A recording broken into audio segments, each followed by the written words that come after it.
Now, today's guest is Masha Ioveva. She manages the growth product design team. Do I have that right? At Instagram? That is correct. Yes.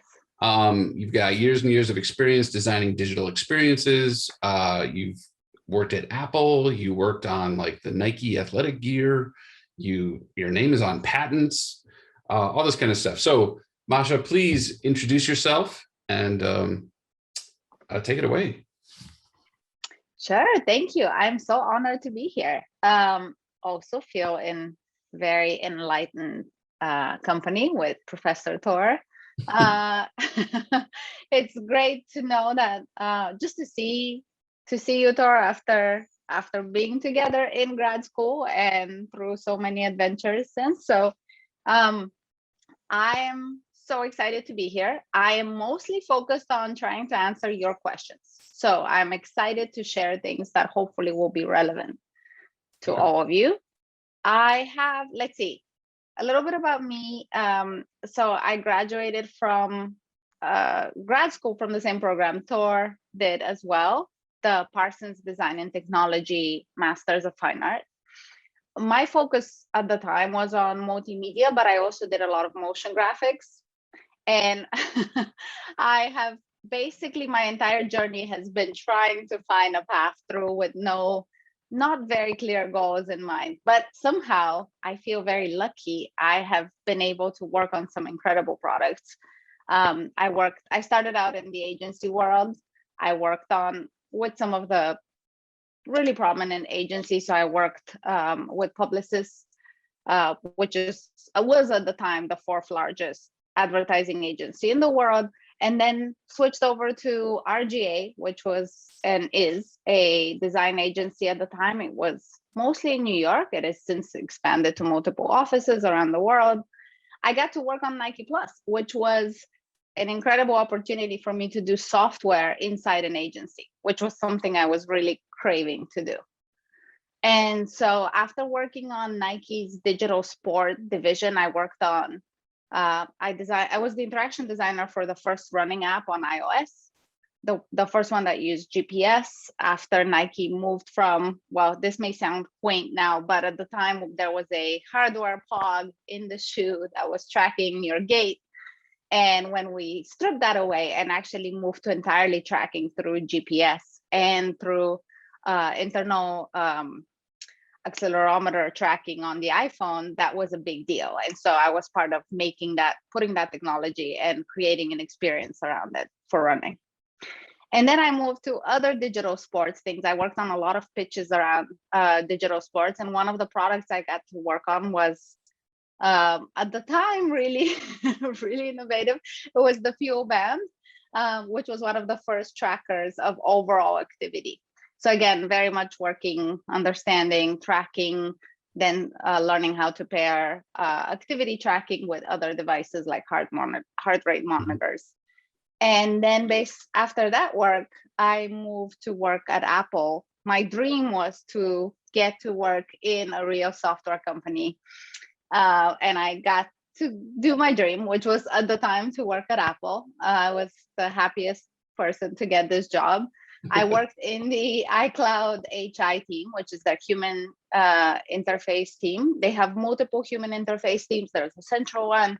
And I worked on the one that was doing at the time iCloud. So that was really fun. I got to work on a lot of interesting cross-platform tools. I got to design things for iOS, Mac OS, and the web. So a lot of cross-platform systems. Very cool. At the time, we needed to invent family link. So Apple was first starting to think about how does content on iTunes get shared in a family without having to pay. Parents are constantly basically putting kids movies on their account because nobody wants to pay twice. And so we created a new licensing deal at the time with the studios that allowed up to 6 people in a family to share. So I was the only designer on this team, which was great. Apple is very lean. So I worked with 9 lawyers and a lot of engineers to get this particular whole system in place. And again, it was very fun because it was iOS, Mac OS, and the web. Everything had to work together. Wait, So that was, hold on. There were 9 lawyers and 1 designer. yeah. Wow. Okay. Yeah, fun times. Fun time. Okay. It was a 2-year project to get this out. That was great. And then our VP of iCloud inherited Maps. For those of you who remember, Scott Forstall was ousted from Apple after Maps had some pretty major issues at launch. Mm. And in this downfall, our VP at the time for iCloud inherited a lot of Maps work. And so the iCloud HI team became Maps HI team too, which was also very fun because we'd never worked with cartographers before. We inherited a cartography team. Had to learn about zoom levels, launched basically downloading tiles and learning all sorts of interesting, really, really deep cartography details. So I worked on that too. That was a fun period of about 2 years. And then for the past 5 years, I've been working at Instagram. I started as a designer on Instagram Direct, right at the moment when the first lyrics for sliding into your DMs were coming out. And since then, Direct has grown quite a bit. And in the last 3.5 years, almost 4 years now, I've been managing a team of designers doing the growth flows for Instagram, which covers a lot. Basically the entire onboarding experience, everything around the social graph and how you make a follow, all the following surfaces. And we also created a team for handling multiple accounts, which is a big teen use case, which probably you're all familiar with. I imagine if you have Instagram accounts, you have multiple of them. And the thinking about the logic of multiple accounts has been something my team has been doing. So in this last role, I've been growing the team. I've grown the team from 3 designers to now 9. And let's see, and on the side, but one of my passion projects has been to lead the Women at Instagram group for the past 1.5 years. And that has just been so necessary for me during COVID to have this group of women and to work on a lot of programs like career coaching, helping women navigate and get to the next level at work, advocating for themselves, getting negotiation skills. So yeah, ask me anything about women's careers. I'm your person. Well, I have lots of questions, but let's start with that one with Women of Instagram. I will just note as an aside, don't Google the phrase women of Instagram. You get something very different. Thanks to the internet. But so what do you do? It's sort of a business group internally. Like how do you support each other? What are the challenges you're trying to overcome? For the women ad group? Yeah. Yeah. No, it's so the Facebook as a whole, Instagram is part of Facebook.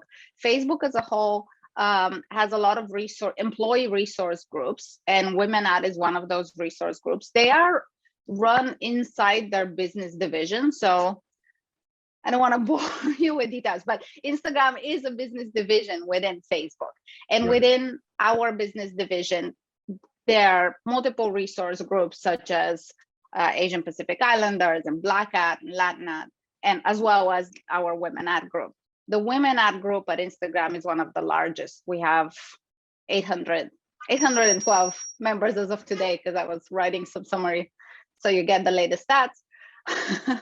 And it's a pretty big group, but it's entirely run by volunteers. It's basically a lot of passionate women in the community running a lot of events. We have 5 committees that create programming and events and try to also amplify information that's relevant to women.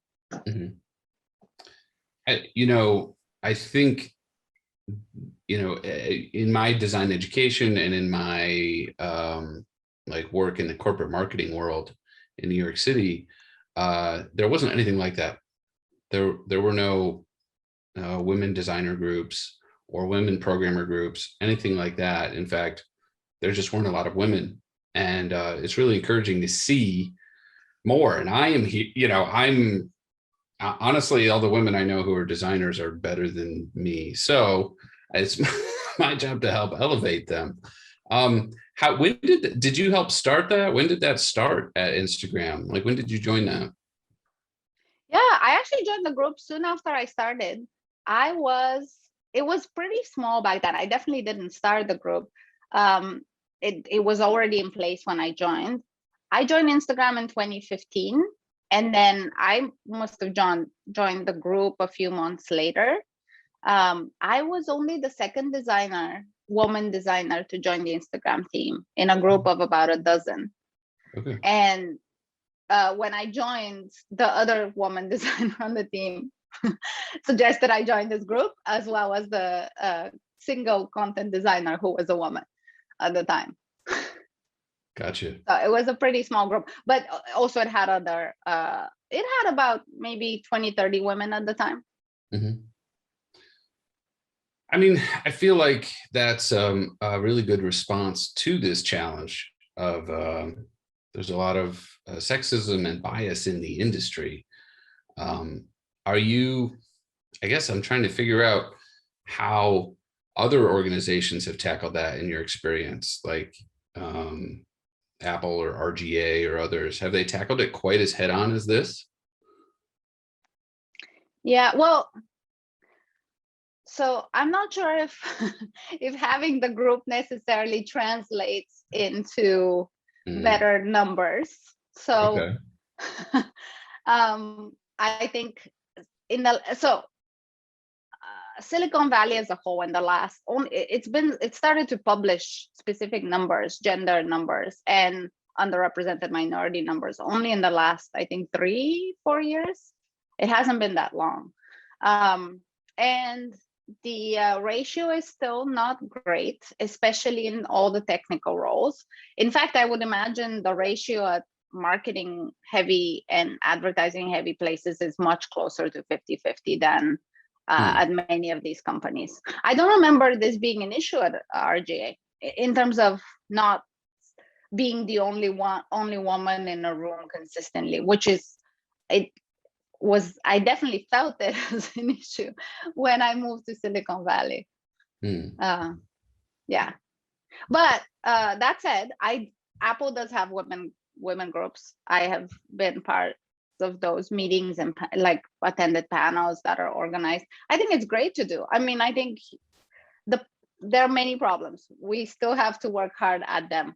There is a especially big problem with senior women designers, and McKinsey and Lean In have an annual collaboration where they issue reports on the state of working women.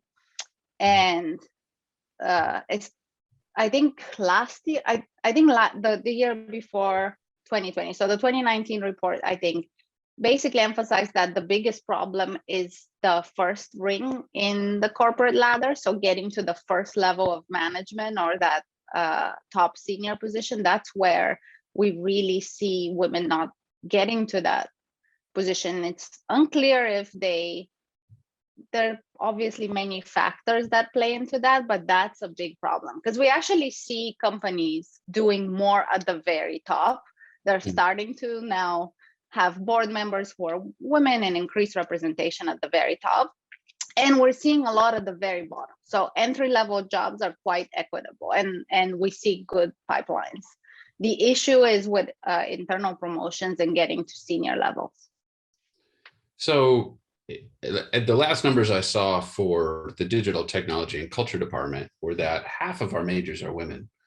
And I see, everyone on this call except me and one student, I believe, is female. And what advice would you have for up and coming designers about, trying to break some of these barriers? Gosh, I think there's no easy answer, right? There are so many factors that are at play. There are societal factors. There are factors that are around women taking a break around the time when they have children, which is a common practice where they would lean back in their career and take roles where they are not pushing for promotion as much or stretching themselves. There are also perceived biases. There are a lot of biases against working moms that generally tend to hold women back. So we have to attack the problem in many ways. We need allies, male allies at every level. And what we're seeing is very effective is all types of career training. So we've seen that investing in equitable career conversations at work is really important. So one thing that we find is that women don't ask for career conversations as often as men do. So talking about their progression, how they're doing, what do they need to do to reach the next level, just those questions don't come up as often from women as from men. And so at Instagram, for example, we're asking managers to actually commit to equitably have these conversations so that they're not having a higher volume of these conversations with men. And so just by increasing that's helping. And then we're also helping women advocate for themselves. So we're trying to pair women with coaches and mentors and have them learn about how to fill gaps in their skills and knowledge, and also what do they need to do to progress. So really direct one-on-one coaching. But my advice is just speak up and ask for what you need to do, and know that I think there are just many issues, but one of them is imposter syndrome. And we all feel imposter syndrome. And so try not to hold yourself back too much. It is important to step up and be bold, just reach for things you want to achieve and say, hey, like, I would like to get there. What do I need to do? Help me. I mean, maybe the real question, not the real question, but an equal question is, what do guys need to be doing to make sure that women are treated equitably, right? Because women can't solve a problem that they're not causing, right? That's up to guys like me. So being an ally, and also making sure women have the space to ask these questions, and examining our own biases as to why they're not, or why we're ignoring it, and making sure they have the opportunity to, things like that. Being a good ally is good for everybody. Just noticing certain things. There are certain patterns that continue to be seen throughout. This is true not only of women, but of underrepresented minority groups in general. They will get talked over more. They don't take the floor in meetings as much. So if you, as a good ally, you should always be trying to call out instances where somebody is being silenced, even if it's not on purpose, or the person speaking over them is not quite realizing. You have to call these moments out and say, hey, so-and-so wanted to make a point. Can you give them the space? Mm-hmm. That's really good advice, but it requires some self-analysis for sure. Okay, so how did you first get into design? I want to back up a bit. Like, was there a particular event or thing you saw or experienced that made you want to get into it? Yeah, well, as I said, my path has not been linear, which maybe is good in terms of making everyone feel like all sorts of linear paths can be good and successful. I didn't even get into computers until really late, until college. I born and raised in Bulgaria. I had no idea what I wanted to study. I actually thought I would study history of art. And through a series of fortunate events, I found myself in a film program at a school that had just received a lot of budget, a small school in Boston, Emerson College, focused on film and media production. And they had just received a massive budget and upgraded all their labs. So completely by chance, I happened to be at this great small school with a lot of cool new tech. And they had invested in brand new editing. So they had gotten like 5 new Avid machines at the time, Final Cut Pro, like just all the great digital tools, the latest of the time, which was just what? And so that was amazing to me. So I started getting into this work. We, the school itself created a new media department, and I was just fascinated by it. So I joined. I had a fantastic professor who had graduated from MIT and was basically taking us to lectures at the Media Lab, across the river, just because he was so excited about the space. So I was exposed to this incredible opportunity, and I ended up just dabbling in random things, like creating my first interactive DVD based on film clips that I was shooting for my film class, and dabbling in, at the time, director.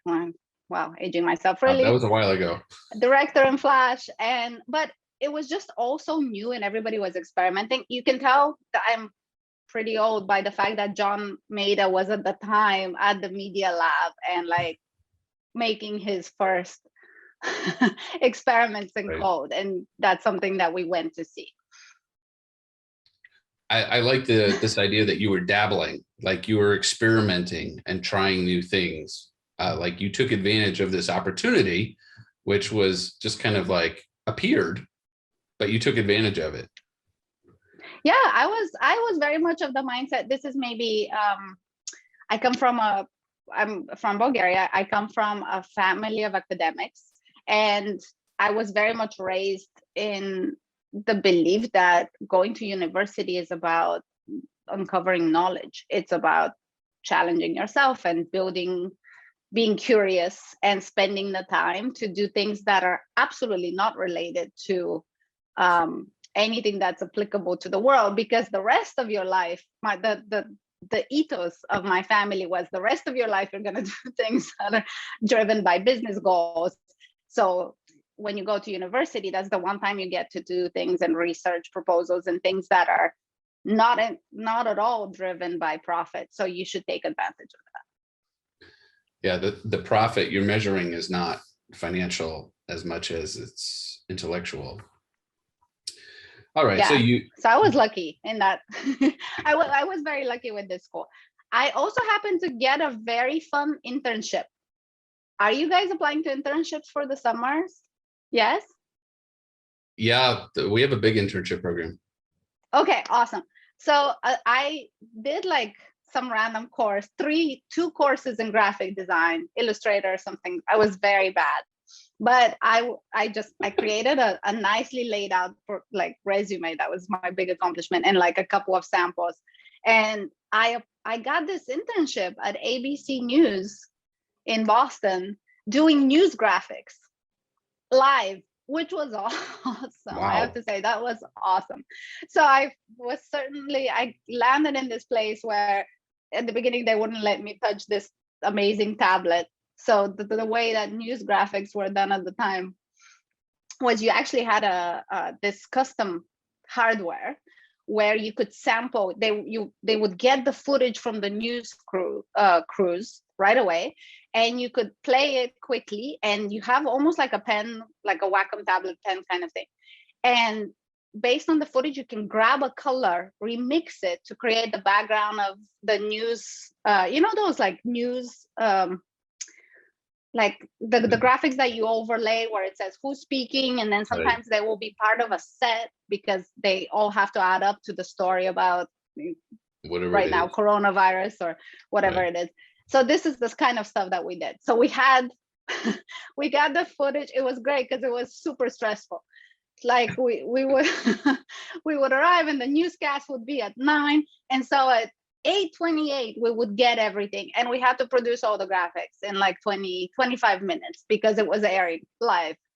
And so it was pretty insane. And of course they didn't give me any major things. I just got to do little sections or things that were repeated sections at the time, but it was fascinating for me. And during this internship, I met another designer there who was applying for the Parsons graduate program. And that's how I learned about this graduate program and ended up applying for it myself. Well, I think, honestly, a big part of college and of work is the people you meet and you end up staying connected with over the years. It just that opens doors in lots of directions that you don't even expect.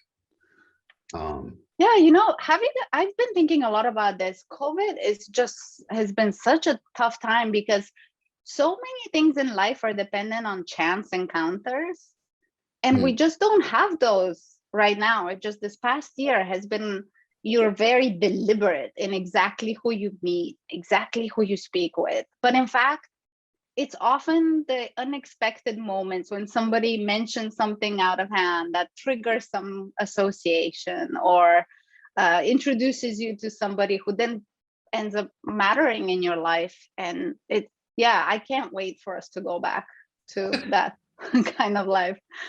Nobody accidentally just types in a random Zoom meeting number and sees where they end up, right? That's just not a thing. And it wouldn't work anyway. But so, okay, so that's how you started. And we talked about your career up through to Instagram. What is your day like every day? Can you tell us, like, what's your day-to-day look like? Sure, yeah. I mean, I feel like there are 17,000 Medium articles about the daily work routine of a Silicon Valley designer. They are all true. All 70,000 are true? I think they're basically all of the same type, which is that the process is pretty established. In my day-to-day, we have some kind of planning process where we decide what we're going to work on for the next amount of time. We work on 6 months. Some projects take longer, some shorter, but we do have a 6 months planning cadence. And then within the set of things we plan for the next 6 months, we then determine what the projects are, what is the high level idea. And then we have a very typical design thinking process, gathering requirements, sketching solutions, understanding the technical implications, and then actually developing design proposals, having critiques, very much like in design school, tearing everybody down, rebuilding them up, and then finally getting to a flow that you really like. We do use prototyping a lot at Instagram, so we do try to get design flows into prototypes, unless they're super simple. But for most deep interactions, we want to see how what the transitions are, what the animations are, and then working with engineering to get them built. So let's see, you're managing a team of 9, you said. Yes. Now, are you also, quote unquote, getting your hands dirty, getting in there and doing some of the design yourself? Or is your time all spent managing? Mostly, I've been spending almost all of my time managing. In situations where people have left the team, or like things are falling through the cracks, I'll pick up a project if it's something that I really love and don't want to let it fall by the wayside. But other than that, mostly I am managing. And so I'm supporting my designers as they're going through this process that I just described. Mm-hmm. Mm-hmm. Now, just really, practical question here. If you can share it, what are the actual tools you use to do this work? Yes. Okay. Actually, this is a good question, because I want to see what you are all using. Okay. Are you all using Figma? No, we are not yet using Figma. Sketch? Some of us are using Sketch. Yeah. Sketch. I see a nod. Yeah. Okay. Any Adobe products? All of the Adobe products. Okay. So in my time at Instagram, we've progressively switched from Sketch to now almost entirely on Figma. In fact, the goal is this year for us to fully move on Figma entirely. We also use Origami a lot as our prototyping tool. So again, when I started, the prototyping tools were Framer and Origami, and then some Principle. Now I feel like I see less and less of Framer, and pretty much everybody prototyping at Facebook is using Origami. Origami is an internal app, but it also has an external facing app that is unfortunately not updated at the pace that the internal one is, but it's still quite good. Yeah. It is all based on Quartz Composer, so it harks back to Apple, which makes me happy. It uses a lot of noodles. In fact, are you guys reading, playing with Touch Designer? I'm very excited to play with Touch Designer. No, not in my classes. this is new. It's like a brand new, I don't know how new, 2 years old, maybe software. 3 maybe? I feel like I saw something from 2018. Really? 3? Wow. Maybe. Yeah. Time is flying. It's mostly used for audio visualizations, concerts, and things like that. Very cool. It's kind of on the same principle as origami. So it uses noodles for connections, which are basically, you can kind of string things together. It's like a visual UI for a code base where you determine how the logic is structured. If this happens, then this happens, and you kind of combine and apply visual filters on each layer that basically the signal passes through. It's very interesting. Yeah, that is really interesting. We'll have to look into that. And then you mentioned design thinking a minute ago. Does Instagram like formally have a design thinking methodology? I know like Google does and IBM does, they have their own things, but or is it just you're following sort of the plain vanilla design thinking? Yeah, I feel like I think it's very useful to know the processes and the entire order. Well, you can kind of mix and match, but in order to mix and match, you have to know all the phases. I think in practice, it's never good to go through a formal design thinking process. When this is in my experience, it's just too much, and it's not tailored to the needs of the particular team. So obviously, if you're working with a small team, you don't need to provide a lot of documentation, because you're whiteboarding together, you're in the same room, you can kind of show sketches. If you're working with remote teams, you absolutely need to document everything and provide really elaborate spec files. And then in terms of the actual process, requirements gathering, for example, if you're coming brand new to a project, like you would be in a design agency model, you absolutely need that phase, because you are new to the space. You need to interview stakeholders. You need to get a lot of downloads of information. You need that.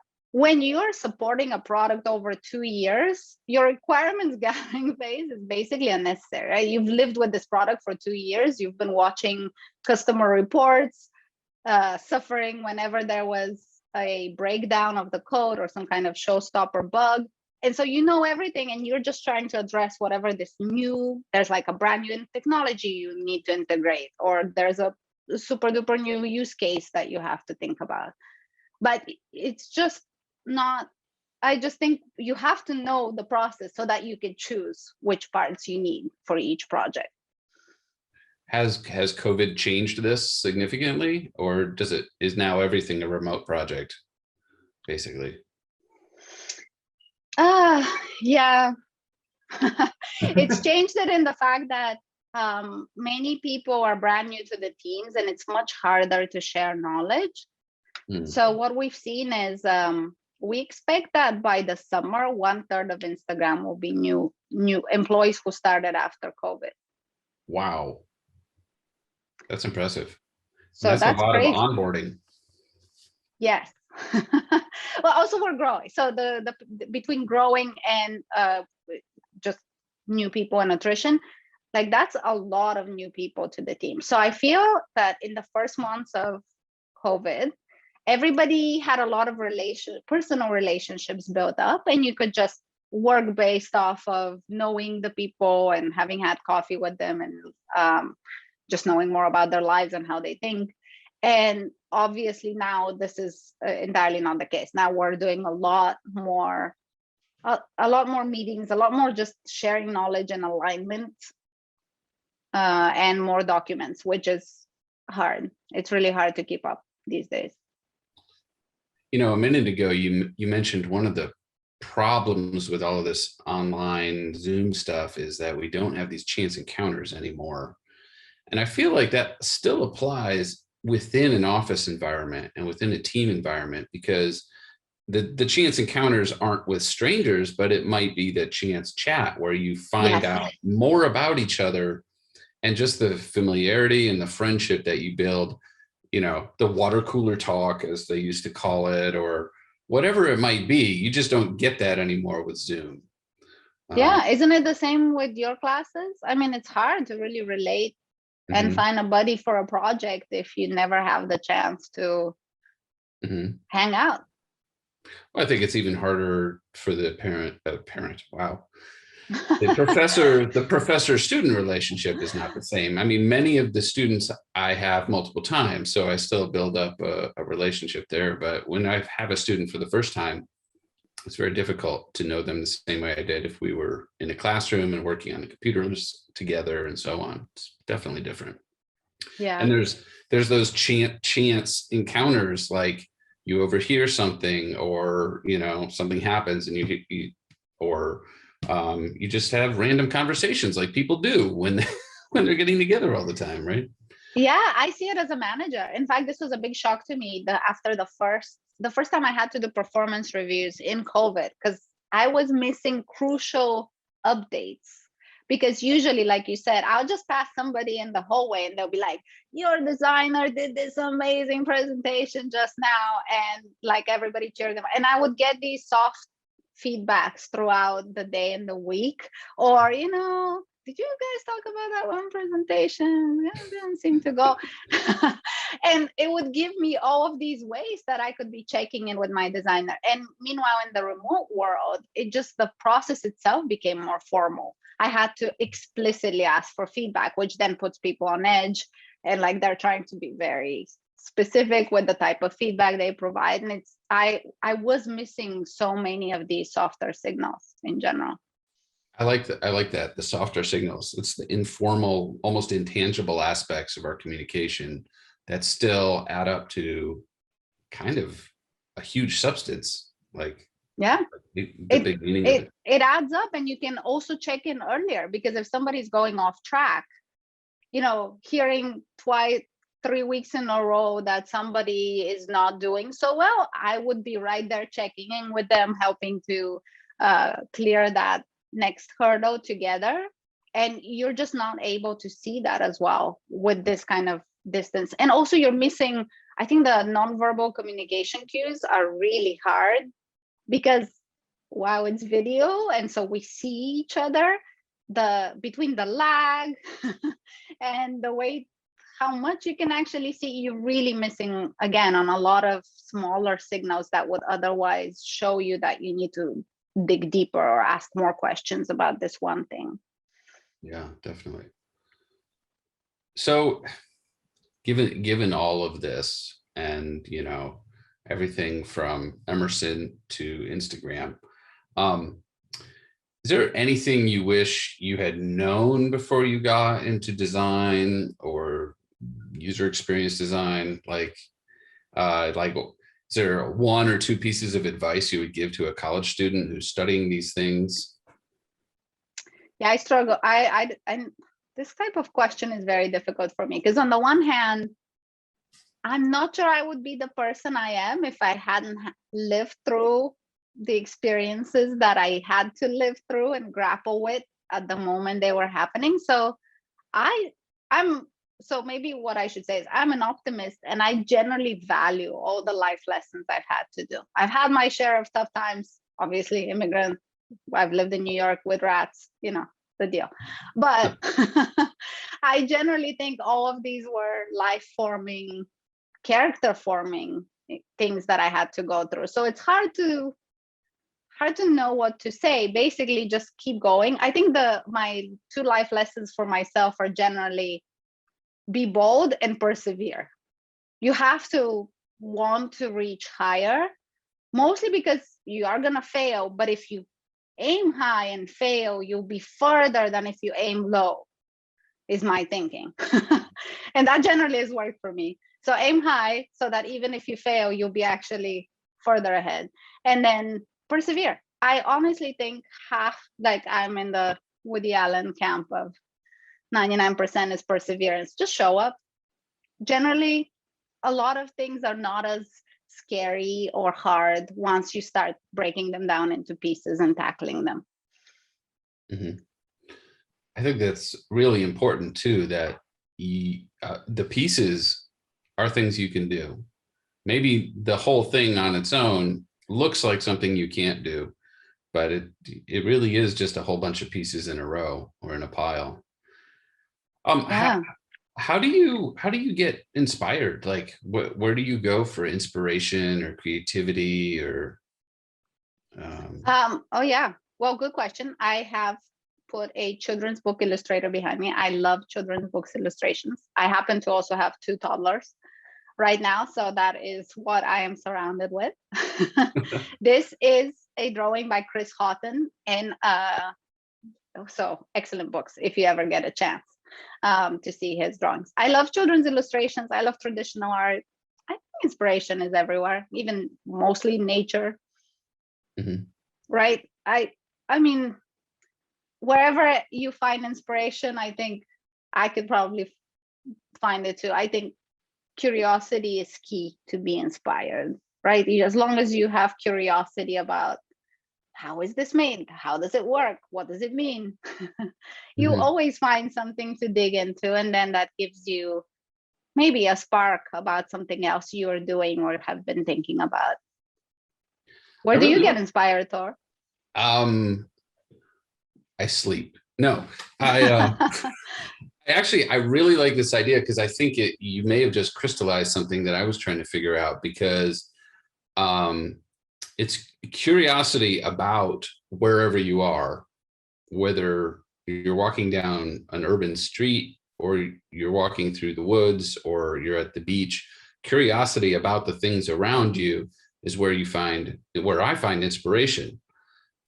Watching waves or wondering how, somebody's making this thing.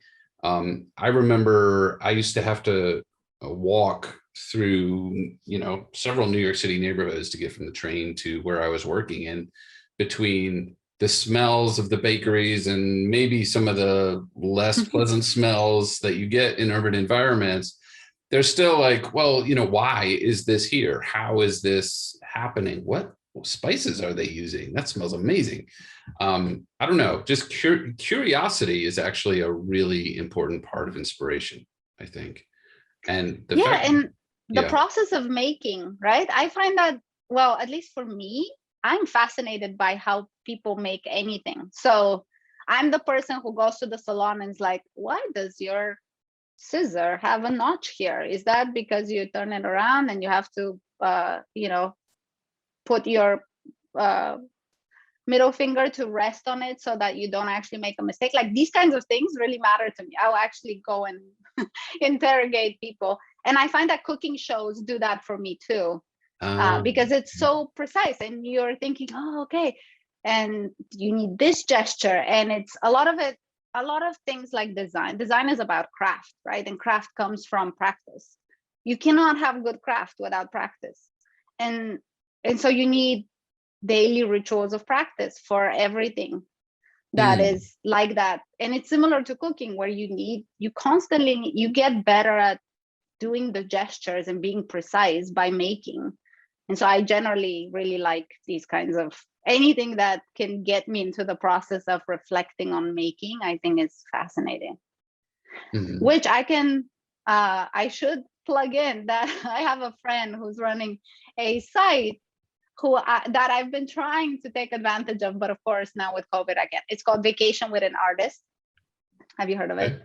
Vacation with an Art. And basically, she partners with artisans around the world. And whenever for your next vacation, you could book Vacation with an Artist, where you go and basically apprentice with someone for a week. And it could be anything. It could be making pottery in Japan, or making some Middle Eastern tiles in Morocco, or something fascinating like that. But I think that was when I heard about that idea, I thought this is the greatest thing ever, and I've been waiting for an opportunity to do this kind of trip. That sounds really cool. Wow. So, okay, so you mentioned this website, and it's a way to, potentially book inspiring travel, but are there websites or books or specific designers that you follow, whose work you think that students should be looking at? Yeah, honestly, I was hoping that I would get answers to this question from all of you. So please use the chat to share your favorite design resource. because Uh-oh. I need those for inspiration. I can share some of mine. I love, have you heard of the designer Georgia Lupi? She's been very famous lately. Georgia Lupi. Yep. She just became a partner at Pentagram. And her specialization is data viz.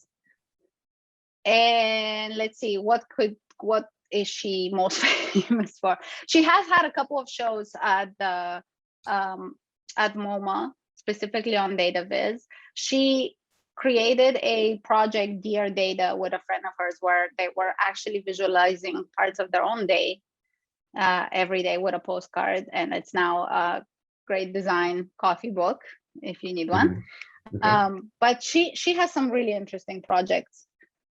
I have been following on Instagram the duo Design Emergency, which the curator Paula Antonelli and, gosh, I'm really bad with names, her partner, like the other person who's leading this partnership is, I forget her name. Great. So they interview specifically designers who are helping to solve world-class interesting problems of the moment. So sustainable design and coronavirus. They did an interview with the campaign in New Zealand in the early days for coronavirus, and yeah, the one they have a maybe monthly, bi-weekly, something like this, IG live where they interview a particular creator. And so I've learned about a lot of great designers through this collective. I feel like I have been less focused on specific designers lately and just looking everywhere. Lately, I've been studying a lot of data visualization design, whether I'm going back to, Edward Tufte, who is still the big name, right? He's been the big name for a long time. Or newer people like Andy Kirk, or I'm trying to think. I feel like when I was studying design in school, I had like specific designers I was supposed to follow, like Roger Black, for example. I had to like do stuff to imitate him. I feel like classics of graphic design, like Paul Rand, and like thinking about, they're just people that people are always fascinating with, Dieter Rams and just classic product design folks. Yeah, it's been harder to follow. I am a big fan of Shepard Fairey, not to mix too much of the political, but some of his latest posters are really good, exposing issues with immigration and underrepresented communities. Again, great stuff. He did the Obey Obama poster, just as a reminder. But he's been doing a series of all types of posters and murals to bring attention to issues.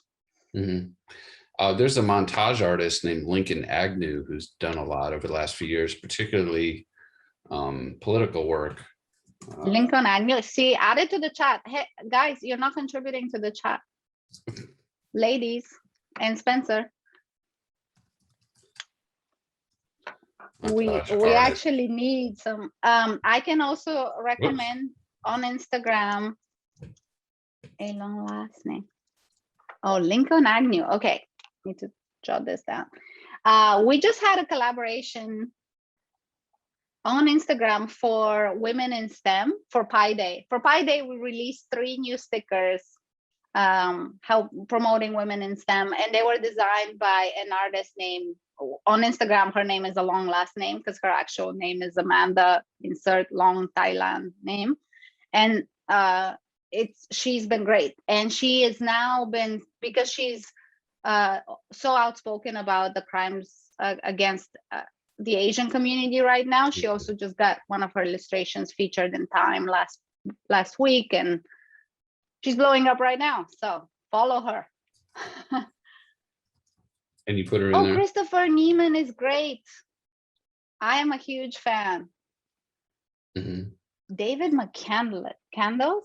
Candless. Yeah. He's done some stuff. Mike Montero. What is Mike Montero doing? He's doing design stuff. Someone else mentioned him recently as well. He does web engineering, web design stuff. Yep. What about, wait, let me ask the important things. Who in this group is already selling their digital artwork as NFTs? As NFTs, yeah, right. Okay, I should tell the best. There you go. No, but I was gonna say these marketplaces for NFTs are a place to kind of go and check out the latest and that's true. Digital. So Foundation is great. Oh, you know what I follow? I generally like to read Brand New. Do you guys read that? Where they break down new logos and updated logo? Yeah. I've mentioned that in class a under couple consideration. times. Yeah. Under consideration.com. Oh, what is it? Yeah, what's the link there? Who's Barry Blitt? Now I gotta look up the New Yorker illustrations. Oh, okay. Oh yeah, of course. He's good. Barry Blitt. Awesome. See, this is great. Okay, well, I didn't quite get a sense of everyone's, like, are you trying to get into tech roles, design, more traditional graphic design, advertising? What's everyone trying to get into? Web design, UX design, old-fashioned graphic design? You can go ahead and put it in text chat. Yeah, I mean, not to say that I think, or you may just realize, like a smart person, that probably the career you're going to get into doesn't yet exist, but you will be part of making it. That's a cool answer too. Mm-hmm. Web and graphic, web dev. Old-fashioned graphic design with all the applications. That's awesome. Broad, applicable. Mm-hmm. Well, I wanted to just say good luck to everyone with the internships. I hope you're also applying to join Instagram and Facebook. We do have summer internships every year. Nice. We'll have to spread that info around. Yes. No, actually in our program, students have to take 150 hours of internships. Oh, well, that's great. Fantastic. Yeah. I think today's world is much better too, because a lot of internships are paid. I had 2 of my 3 ones during grad school were unpaid, and I can tell you that is not the way to go if you can choose it. If you can avoid it, yeah. I remember doing an internship for a nonprofit, and so you were paid in good karma, for not in money, but but I think that's not, like, I'm very supportive of providing real kind of wage so that people can learn. Mm-hmm. That should be the way. So I'm very, very excited that we can do that now. So yes, please apply to Facebook, Instagram, everywhere. We have some great programs, and we need people with visual skills, with interaction design skills, and we also mostly we screen for just good common sense and product thinking. Oh, basically nobody teaches thing. common sense in college. What are you talking about? You don't teach that. Hey, I want to be careful of time here. We've got a couple minutes left. Are there any questions for Masha?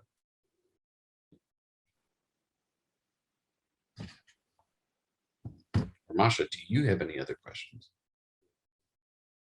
I'm excited to see the work, honestly. My favorite thing ever is either attending design critiques or looking at portfolios. So if anybody ever wants to send me work to see, I'm always happy to do that. Yeah, they could send it to me. I could forward it on to you. Yeah. Okay. Or if they have follow-up questions that they're not asking here. Yeah, also a good practice is to always send your portfolio to be reviewed by many people.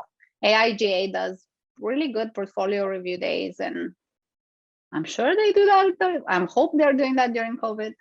Yeah, they didn't have them for a while, and then they had one, I don't know, it was a few months back, and you had to book it and it just filled up like instantly. Wait, we have a question. What stands out on a portfolio? Usability is the number one thing. If I can navigate through the portfolio, I'm not gonna pay attention to the project. I'm constantly surprised by how bad in terms of basic usability people's portfolios are. Like just use a templated website and focus on your work, and don't try to get really, really crazy. And then you realize your portfolio doesn't load on mobile. It's like because most managers I know, they're walking with their device.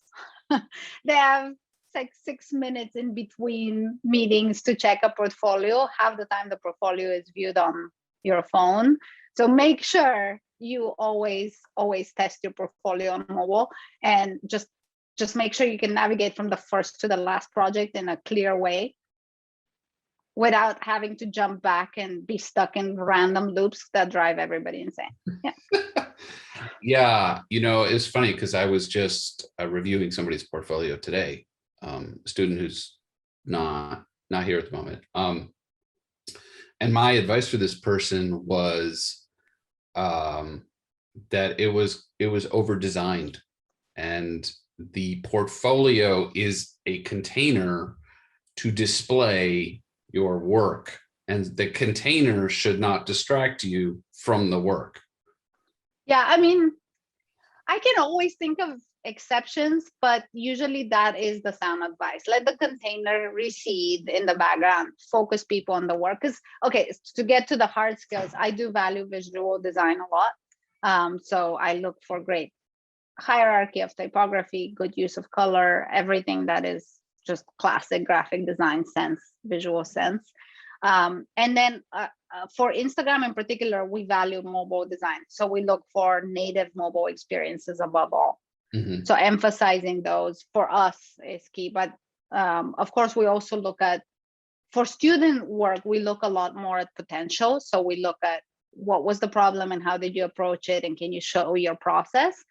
For more mature portfolios, it's a little bit different. What we would look for ways that you've been able to add some innovation in the native UI space. Like, have you been able to come up with a brand new component or have a creative take on something that is a typical pattern? Or simply you've used the design systems really well and everything just feels super polished.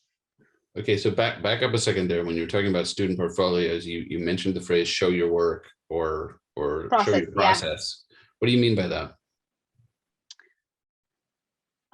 So hopefully, what I don't mean is a picture of a lot of Post-it notes. Also very common in process portfolios, not particularly insightful. But I generally, what matters to me is seeing, okay, somebody was given a problem. So there should be a clear problem statement. Well, what am I trying to achieve? And then what are my constraints? Sometimes the constraints are time. I was doing this over a weekend. This was part of some kind of competition, whatever it is. Some kind of constraint. I was working with limited resources. We only had 2 people. We had to do this in limited time. Like, give me a sense of what were the challenges on the project. And then in terms of the actual process, how did you break down the problem? Did you talk to other people? Is there an element of primary research there? One thing we do look a lot at is, were you able to break out of your own use case? Because it's very common to just say, well, I noticed that I did an analysis on myself, and this is what I do when I shop. And so therefore my solution is going to be ABC. And so one thing that would be above that is to make sure that you interview other people and you're aware of things like how different age groups, and different cohorts of people approach this problem. So just being able to not be that self-centered, but really empathize with a plethora of use cases would be great. That's great. And then in terms of the actual process, how did you work through the problem? So let's say you understand you have to create a grouping of items. Can you show a spectrum of solutions? So as part of your design process, ideally you tackle every problem not with like what's the easiest way I can solve this, which would be typical of other disciplines that you will work with in your life. And you will actually ask yourself, how many other ways can I do this? What are all the ways that I could possibly think of to solve this? And only after you've laid them out, you reserve judgment on the best solution until you've laid them all out. And then you start going through, okay, but this one is not quite right because of X, and this one is not quite right because of Y. And therefore I'll pursue only these two. Mm-hmm. So would you describe that in writing on a portfolio? Do you suggest a student show some sketches or some interstitial graphics along the way? Wireframe sketches, could be whiteboard sketches, some version of it. For the sketches, it's obviously not final pixel design, but sometimes you get to a final pixel design and you realize, oh, there's actually a better way. That's also really great to see. But in general, wireframes are fine. Like, as long as you can, the goal here is to make sure that you are thinking broadly. You're not locking yourself into a solution. And because if you do that too early, you'll be blind to better solutions. And so you will not be helping your team to find the best solution. That's a really good point. What you said a moment ago, reserving judgment until you have multiple choices, multiple solutions to choose from. Yeah, it also helps you not feel so like, oh, this is my idea. You can't, if you have only one solution, it's hard to let go of it. But if you have 7, it's much easier to be objective, because you're like, well, I can kind of see how that one. And then when somebody suggests another one, you're like, great, let's add it to the list. Here's 8, 9, 10. Right. And it makes it easier to collaborate as well. Mm-hmm. Oh, that's really good advice. Are there any other questions that folks have? All right. Well, thanks for having me. It's been a pleasure. Masha, thank you. I really appreciate everything you've had a lot of great advice. And I think we've learned a lot about Instagram and how all that you've been through and all that you've learned. So thank you for speaking. Thank you.